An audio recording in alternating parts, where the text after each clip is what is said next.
Dewan Pengupahan Sumatera Selatan menetapkan upah minimum provinsi atau UMP Sumatera Selatan 2020 senilai Rp3.043.111 atau naik 8,51% dibandingkan UMP Sumatera Selatan 2019. Penetapan UMP ini sesuai dengan hasil rapat Dewan yang terdiri dari pemerintah provinsi, asosiasi pengusaha, dan serikat pekerja di Sumatera Selatan. Kepala Dinas Tenaga Kerja dan Transmigrasi Sumatera Selatan, Koimudin, mengatakan, sebelumnya UMP Sumatera Selatan 2019 senilai Rp2,8 juta dan tahun 2020 menjadi Rp3.043.111.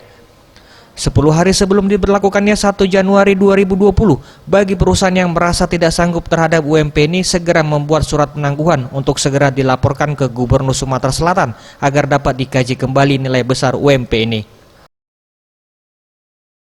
Berdasarkan hitungan daripada Dewan Pengupahan bahwa upah kita tahun ini mengalami kenaikan 8,50% dibandingkan upah tahun lalu Rp2.804.403 menjadi Rp3.043.100.